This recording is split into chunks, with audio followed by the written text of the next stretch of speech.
Graça e paz, amados, maravilha do Eterno, abençoados, abençoadas, riqueza do Todo-Poderoso Deus, você é joia preciosíssima, você é trunfo do Senhor.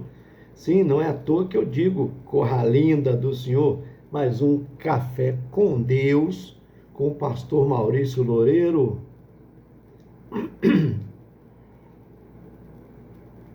Café de hoje está lá em Daniel, capítulo de número 5, versículo de número 23. Estivemos falando no capítulo 4, né? Agora, no café passado aí, café para trás. E hoje nós vamos falar da balança de Deus. Existe uma balança de Deus para medir, tá? A coisa é séria, tá?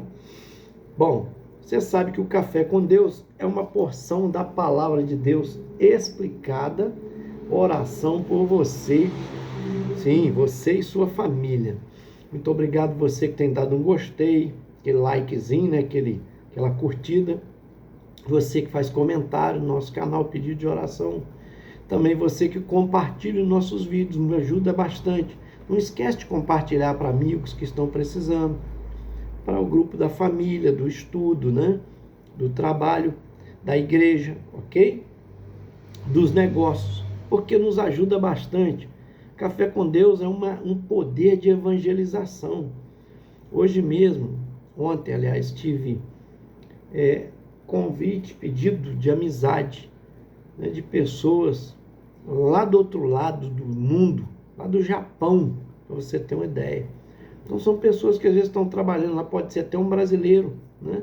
Ou alguém que recebe na sua língua lá, porque tem a tradução, e pede amizade com o Café com Deus. Olha que coisa linda, corra linda, meu Deus, que maravilha, ok? Então Deus te abençoe quando você está aí nos ajudando. Se inscreva no nosso canal, nas letrinhas azuis, é um link onde você clicou ali, vai te direcionar para o YouTube, lá você clica em inscrever-se, que é automático, não precisa preencher nada, e vai também no sininho para receber todas as nossas notificações. Aí, eu estou hoje com a camisa da LifeMed, certo? LifeMed é um plano aqui da nossa região de cartão de desconto da saúde, que muito ajuda, que você paga pouquinho por mês, com direito a ser o titular e mais 4 dependentes. E quando você precisar de médico ou de exame, você paga uma parcela bem pequena, é um valor bem irrisório, até 70% de desconto pode ser alcançado, adquirido aí com médicos e exames, ok? Que Deus te abençoe. Qualquer coisa nos procure aí, é só anotar o nosso telefone, você que é da nossa região, eu mando para você via WhatsApp, né? A gente vai conversando, tirando as dúvidas e te visito para você assinar o contrato. 32 é o DDD 988-154389, ok? Vamos lá. Palavra de Deus. Daniel 5, versículo de número 23, está escrito assim, ó. E te levantaste contra o Senhor do céu, pois trouxeram os vasos da casa dele, e tu, os teus grandes, as tuas mulheres e as tuas concubinas, as prostitutas, amantes, né? Bebestes vinho neles. Além disso, deste louvores aos deuses de prata, de ouro, de cobre, de ferro, de madeira e de pedra, que não veem, não ouvem, nem sabem, mas a Deus, em cuja mão está a tua vida, e de quem são os teus caminhos, a ele não glorificaste. Eita coisa agora, irmão. Eita! Pesou a coisa. Agora o negócio apertou. Beltesazar aqui, na verdade, ele é neto de Nabucodonosor. Embora o texto fala filho, né? Mas era um neto de Nabucodonosor. Que é igual falar filho de Davi. Às vezes Davi é lá na descendência lá atrás. Nabucodonosor foi aquele rei que a gente falou no capítulo 3, né? Parece. E 4 também. Que fala da seu sonho que ele teve, né? Aquela grande árvore. E que ele teve o sonho no capítulo 4, né? Da grande árvore, onde ele sonhou, tá? Onde aquela árvore gigantesca, né? Nós falamos sobre isso aí no café passado, ok? Capítulo 4. Agora no capítulo 5, o que acontece? Passaram os anos, né? Quem está reinando agora é Beltesazar, neto dele, seu descendente, neto agora. Ele vai fazer uma festa para mais de 1000 pessoas importantíssimas no seu reino. E ele, meio ao vinho que já havia bebido, né? Por isso que a Bíblia condena a embriaguez, tá? A pessoa acaba perdendo a sã consciência, o raciocínio. O que ele faz? Ele lembra que haviam utensílios que o pai havia retirado do templo, porque quando a Babilônia invadiu os povos, as nações, inclusive, né, foi sentença de Deus como castigo contra Israel, e o templo foi destruído em Jerusalém, tiraram os utensílios da casa de Deus, que eram de ouro, de prata, né? Lá os utensílios, os vasos, os cálices, tiraram que era do templo, que era lá para os sacerdotes, santos, separados para o sacrifício, para Deus. Então, esses utensílios ele mandou trazer e foi beber vinho nele, junto com os amigos, né? Junto com as mulheres, junto com as concubinas, que são as amantes, prostitutas. Olha só, envergonhando a Deus, se exaltando acima do Senhor, e além de tudo, ele vai agora dar glória aos deuses de prata, feito por mãos humanas, de ouro, de bronze, de prata, de ferro, está escrito aqui, de pedra, de madeira, e não deu glória ao Deus criador dos céus e da terra, o Deus sustentador de todas as coisas. Olha só o problema que esse cara criou.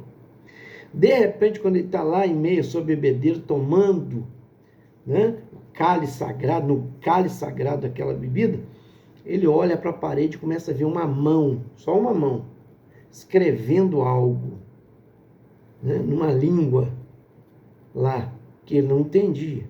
Ele viu a mão escrever, não era um corpo, era só uma mão escrevendo na parede. Ele ficou atônito, as pernas começaram a bater uma na outra, ele caiu o semblante para trás, e ele manda chamar todos os magos, entendidos, adivinhos, feiticeiros, intérpretes, para interpretar aquele enigma, que era aquilo que estava sendo escrito, qual o significado daquilo, e ofereceu a eles pendente, ou seja, cordões de ouro, posição no reino, com o terceiro mais poderoso do reino, porque geralmente é o rei e a rainha, né? A segunda. Aí dando lugar ao terceiro para essa pessoa que pudesse interpretar. Nenhum deles conseguiu interpretar. Aí quando a rainha entra na presença do rei e diz para ele, lembrando que na época do seu pai, de Nabucodonosor, do seu avô lá atrás, né? Houve um homem que ele foi colocado como chefe de todos os magos, encantadores, tá, adivinhos, e o seu nome era Daniel, o qual o seu pai tinha trocado, mudado para Beltesazar, né? Então, ele foi chamado para estar, Daniel foi chamado para estar na presença do rei, e quando ele comparece, né, ele diz para ele, eu te ofereço tudo isso, e falou, tudo que você me ofereceu pode ficar, para quem o senhor quiser dar, mas a interpretação é essa. É aonde ele diz aqui, nós lemos o 23, mas se fosse ler um pouquinho mais à frente aqui, você vai ler aqui comigo, esta é a escrita, versículo 25, Mene, Mene, Tekel, Ufarsim. Então, Mene significa, contou Deus o teu reino e acabou. Tekel, pesado foste na balança e foste achado em falta. Pérez, dividido foi o teu reino e dado aos medos e aos persas. Certo? Então, veja só, Daniel dá a interpretação para ele do que havia acontecido ali. O que estava escrito, certo? E o que aconteceria com ele. Ou seja, ele entrou na balança de Deus. A balança de Deus, ele não tinha contrapeso, quer dizer, o peso do pecado dele foi tão grande que Deus procurou alguma coisa que pudesse compensar para não fulminá-lo, para não matá-lo naquela mesma noite, certo? Para não tirar o reino dele, para dar talvez um alívio, uma repreensão, mas a balança pesou mais de um lado, que foi o lado do pecado. Ele não tinha contrapeso para isso. Isso é uma grande lição que a gente aprende aqui, né? E Daniel diz para ele: você não é inocente. Você sabe que Deus exaltou seu pai e o colocou como grande e poderoso, só que ele se achou tal, porque comandava todo o mundo antigo. A Babilônia se tornou o maior império do mundo, foi o primeiro império do mundo. Então diz para ele assim: ó, o teu pai, quer dizer, o teu avô lá atrás, você viu bem acontecer isso. Quando ele se exaltou, ele foi advertido, ele teve aquele sonho da árvore e tal. O que aconteceu com ele? Ele foi abatido, Deus tirou a consciência dele, ele se tornou como um animal, né? Nasceu pelos, formou-se como pena, as unhas virou como garra, como um verdadeiro animal, ficou como um jumento montês, né? Ali debaixo do orvalho, comendo grama, comendo mato. Já não comia, podia dar comida comum que ele não comia, ele comia grama, comia mato, igual um boi come, igual um jumento come. E Deus fez isso durante 7 anos, para que ele aprendesse a dar glória a Deus. Gente, não brinca não. Deus não divide a sua glória, aprende isso. Eu nunca esqueço que eu quando me converti, eu tinha estudado uma época no Rio de Janeiro antes de me converter, e lá eu tinha aceitado Jesus quando eu era adolescente, ainda me lembro disso, 12 para 13 anos de idade. Eu estudava num colégio militar, em Laranjeira, chamado José de Alencar, e no Flamengo, morava no Flamengo com a minha tia, com meu tio, na Correia Dutra. Eu me lembro que, tempos depois que ali eu tive um encontro com Deus, aceitei Jesus, mas não continuei caminhando, porque eu vim embora depois. Eu passei no Banco do Brasil, na prova menor aprendiz, mas quando vim na férias para Além Paraíba, e meus pais tinham separado, eu estava lá por causa disso, eu era revoltada com a separação dos meus pais, minha mãe me mandou para lá, para mim morar com meu tio, com a minha tia, meu tio esclerosado de guerra, e muito louco, e eu fui morar com ele, morei 1 ano lá e tal. Eu me lembro disso, que quando nas férias do ano seguinte eu vim em Além Paraíba, eu fiz uma prova para o Senai e passei no Senai da rede ferroviária. E acabei optando vir para cá. Mas depois servi exército, me converti. Eu me lembro que quando eu me converti, eu voltei para visitar minha tia no Rio de Janeiro. Meu tio, meus primos. Aí um primo meu, querendo me tentar, me levou lá para uma adega, um local lá que eles tomavam vinho e tal, e me tentando ver se eu ia beber e tal. Aí colocou um ateu diante de mim, para começar a debochar, para começar a falar da Bíblia, para começar a falar de Deus, um monte de coisa. Aí, por fim, eu preguei para ele, contei essa história para ele. Eu não acredito nisso, então tá bom. Vamos fazer o seguinte: tu é homem? Falei na frente de todo mundo, então todo mundo de prova aqui amanhã eu vou voltar aqui amanhã. A gente é ousado quando, né, inicia a fé. Falei, eu vou trazer um cálice da igreja, que a gente toma ceia. Eu quero ver você beber uma bebida alcoólica nele. Se você tem coragem. Se você não vai morrer igual aquele rei que morreu naquela noite. Tá? O rei Belsazar morreu naquela noite. A Bíblia diz naquela mesma noite. E perdeu o seu reino porque foi invadido pelos medos e persas. Enquanto ele estava militando lá, ele estava num palácio onde havia jacarés, né? E um lago em volta, e tinha grades. Só que essas grades, como é curva assim, ela não ia até no fundo, tudo, ela bate aqui, ó, as grades, e não ia até o fundo. O inimigo, os medos e persas se juntaram para vir contra, inclusive o general, né, lá Ciro, que a Bíblia fala o nome dele, vieram naquela madrugada, esvaziaram aquele tanque, enquanto eles estavam bebendo, e passaram debaixo daquela grade, justamente na greta que estava, porque jacaré saíram, foram ao esvaziar, desceram, eles passaram por ali, e invadiram o reino. Naquela mesma noite tomaram o palácio, mataram a todos, inclusive o rei foi morto ali, cumprindo aquilo que é a palavra, que é a interpretação, aquilo que Deus escreveu e que Daniel interpretou. E eu disse para ele, quero ver se você é macho, né? Você é ateu mesmo, quero ver se você é ateu, você vai beber, eu vou trazer amanhã para você, quero ver você beber. Aí ele foi desconversando e tal, aí o que eu vejo, a gente quando está com fé não é fácil, né? O cara é ateu de Araque, né? Tomou nada, né? Desconversou, deixou para lá, porque na verdade sabia que pode existir, porque todo ateu é porque ele não tem às vezes a explicação de certas perguntas, ou a resposta de certas perguntas que ele não consegue entender, até que alguém venha e responda para ele. Enquanto não responde, ele é ateu, né? Porque ele não entende como é que o mundo, existe Deus, o mundo está tão perdido assim, como é que Deus não vê uma pessoa pobre, como é que nasce pessoa deficiente, são perguntas que eles fazem e não entendem, não tem resposta. E a gente sabe dar essa resposta, mas eles não encontraram com a gente, e assim vai, né? Até que aparece um homem de Deus, uma mulher de Deus e fala. E é aquele caso que eu já contei aqui, né, numa universidade, entrou um aluno, e quando entrava crente lá, o professor ateu debochava de todos eles. Aí está conosco um crente aí, aí o crente, ô irmão, pai do Senhor, zombando.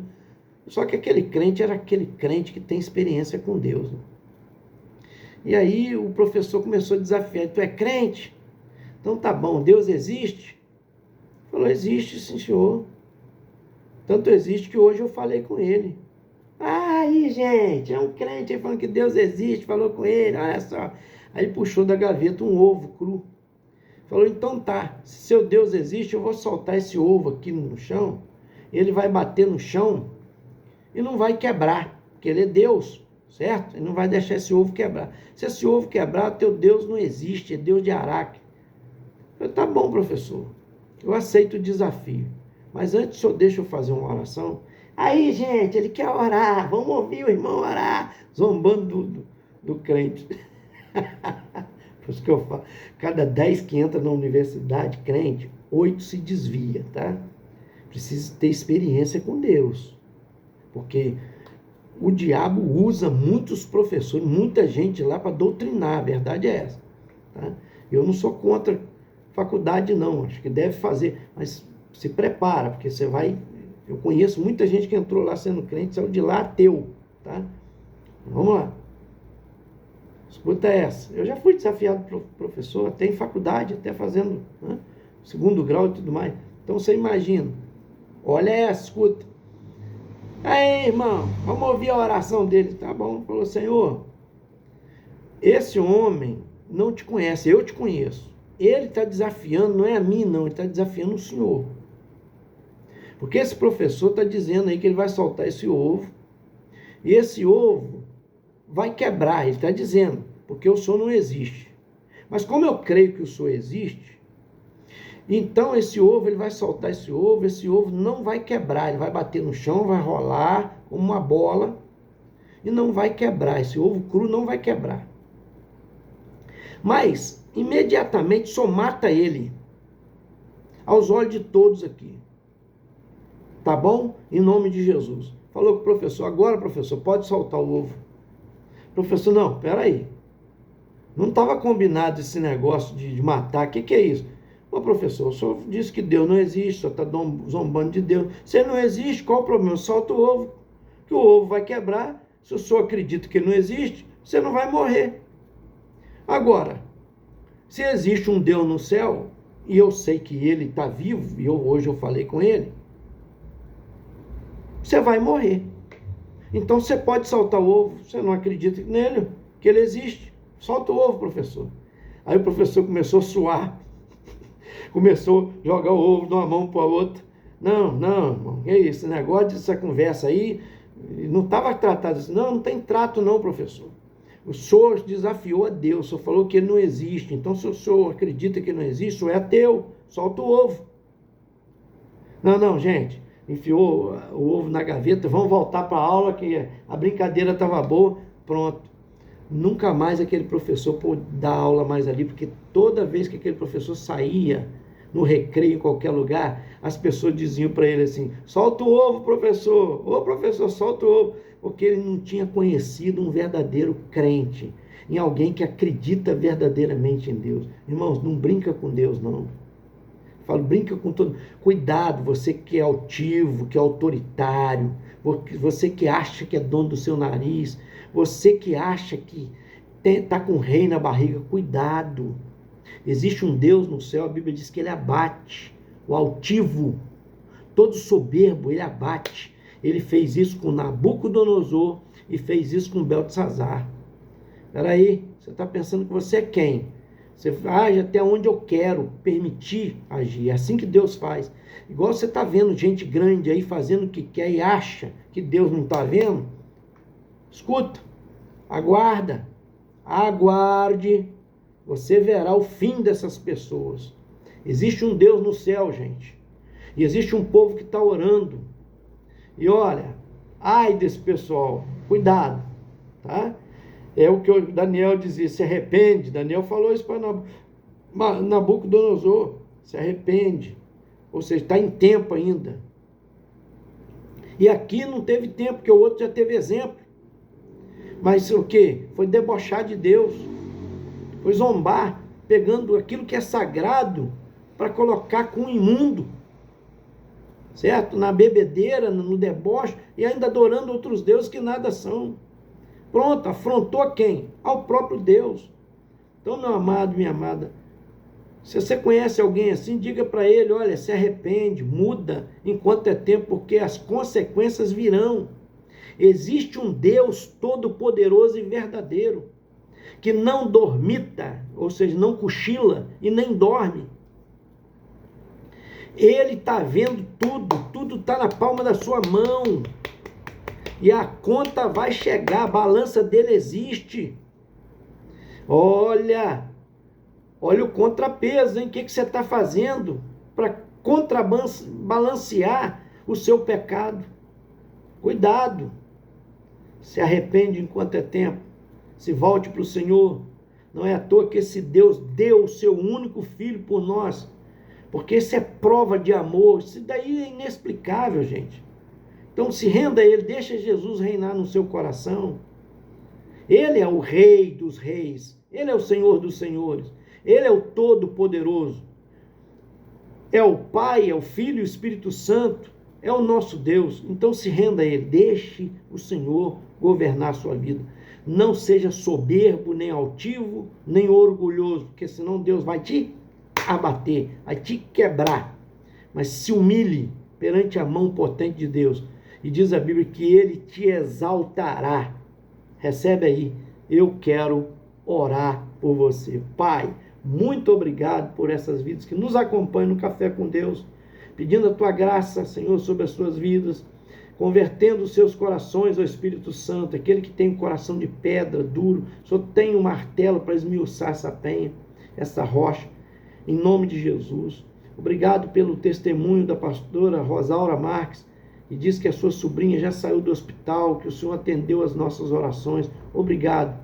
E a tantos outros que têm recebido vitória aqui. Obrigado, Pai, em nome de Jesus. O Senhor é todo poderoso, que ainda cuida dos seus, abatendo os altivos, os soberbos, os orgulhosos, mas dando graça aos humildes, porque um coração quebrantado, um espírito contrito, o Senhor não despreza. Obrigado por isso, em nome de Jesus. Amém. Esse foi mais um Café com Deus. Gente, senta o dedo aí, me ajuda aí. Vamos compartilhar bastante, hein?